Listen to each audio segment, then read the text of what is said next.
புத்தக வாரத்தை முன்னிட்டு திட்ட கண்காட்சியுடன் பள்ளி மாணவர்கள் பிரம்மாண்டமாக அறிவியல் தொழில்நுட்பம் கொண்டு சிறப்பாக வடிவமைத்து அசத்தினர். கோவை காலப்பட்டியில் உள்ள சந்திரமாரி சர்வதேச பள்ளியில் புத்தக வாரத்தை முன்னிட்டு பள்ளி சார்பாகவும் துபாயின் லெபாப் ஃபியூச்சர் இணைந்து பள்ளி மாணவர்களின் திறமையை வெளிப்படுத்தும் விதமாக புத்தக செயல்முறை பிரம்மாண்ட திட்ட கண்காட்சிக்கு கடந்த 5 நாட்களாக பயிற்சி அளித்தனர். இந்த பயிற்சியின் போது மாணவர்கள் குழுவாக ஒன்று சேர்ந்து ட்ரோன் தயாரிப்பு, ராக்கெட் ஏவுதல், ரோட்டிக்ஸ், ஏரோ மாடலிங் மற்றும் டெலஸ்கோப் உருவகம் உள்ளிட்ட நவீன தொழில்நுட்பங்களை மையமாக கொண்டு பயிற்சி எடுத்து அதனை தயாரித்து செயல்முறை வடிவமாக செய்து காண்பித்தனர். மேலும் பெற்றோர்கள், பிற பள்ளி மாணவர்கள் மற்றும் பொதுமக்கள் கண்காட்சியை பார்வையிட்டனர். செயல்படக்கூடிய ட்ரோன்கள், ராக்கெட்கள், ஏரோ மாடலிங் மற்றும் நுட்பமான ரோபோட்டிக்ஸ் வடிவமைப்புகள் போன்ற பல்வேறு படைப்புகள் கண்காட்சியில் இடம்பெற்றிருந்தது. மாணவர்கள் தங்கள் படைப்புகளின் அறிவியல் மற்றும் தொழில்நுட்ப விளக்கங்களை எடுத்துரைத்து எவ்வாறு செயல்படுத்துவது, எவ்வாறு வடிவமைப்பது குறித்து எடுத்துரைத்தனர். அதனைத் தொடர்ந்து மாணவர்கள் உருவாக்கிய ராக்கெட் ஏவுதல், ட்ரோன் பறக்க விடுதல் போன்றவற்றை செய்து காண்பித்து சக மாணவர்களை வியக்க செய்தனர். பெற்றோர்கள் இந்த பயிற்சியின் மூலம் தங்கள் குழந்தைகளின் திறன்களை மற்றும் ஆர்வத்தை கண்டு வியந்து ரசித்தனர்.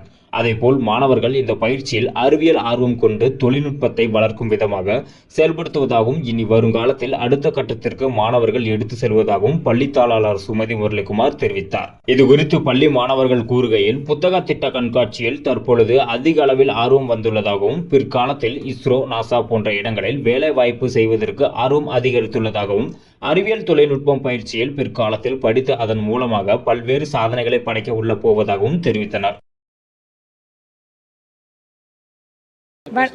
வணக்கம், நான் சுமதி முரளிகுமார், சந்திரமாரி இன்டர்நேஷ்னல் ஸ்கூலோட கரஸ்பாண்டன்ட்.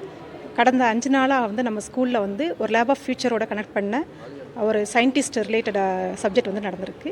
இது மூலமாக குழந்தைகளுக்கு என்ன கிடைக்கும் அப்படின்னா, சரி, குழந்தைங்க மேக்ஸு, சயின்ஸ் இதெல்லாம் தனித்தனியாக படிப்பாங்க. பட் அது எப்படி ஒரு சயின்டிஃபிக்காக இல்லை ஒரு இனோவேஷனில் எப்படி இன்டகிரேட் பண்ணணுன்றது அவங்க செய்முறை விளக்கமாக இன்றைக்கி கற்றுக்கிட்டாங்க.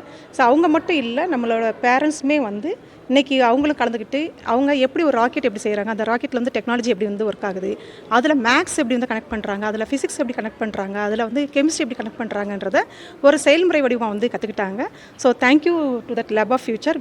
பிகாஸ் அவங்க தான் எங்களோட பார்ட்னராக இருந்து இதை எல்லாமே செயல்முறை விளக்கமாக செஞ்சு கொடுத்துருக்காங்க. இதே தான் எங்ககிட்ட இன்னோவேஷன் லேப்லையுமே குழந்தைங்க இம்ப்ளிமெண்ட் பண்ணுறாங்க. Thank you for the media. உண்மையிலேயே சொல்லப்போனால் இன்றைக்கி ஒரு ப்ரீகேஜி குழந்தை பேரண்ட்ஸ் பார்த்தோம்.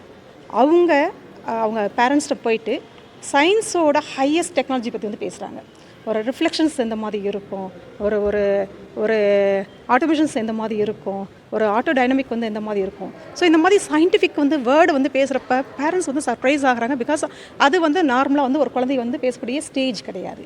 ஸோ அப்போ அந்த குழந்தைய ஒரு 3ஆவது வயசுலேருந்தே பேசுகிறப்ப நிச்சயமாக அவங்க பெருசாக ஆகிறப்ப நிச்சயமாக அதை பற்றி அதிகமான விஷயம் லேர்ன் பண்ணுவாங்க. இதான் முத தடவை நம்ம ஸ்கூலில் நடக்குது. நம்ம ஸ்கூல்லே ஒரு ஃபியூச்சரிஸ்டிக் ஸ்கூல் தான். நம்ம ஸ்கூல் கட்டினதே இப்போ இன்னோவேஷன் டெக்னாலஜி இன்டகிரேட் பண்ணணுன்றதான் நம்மளோட விஷனாகவே இருந்துச்சு. கட்டாயமாக இது தொடரும். இது மட்டும் இல்லாமல்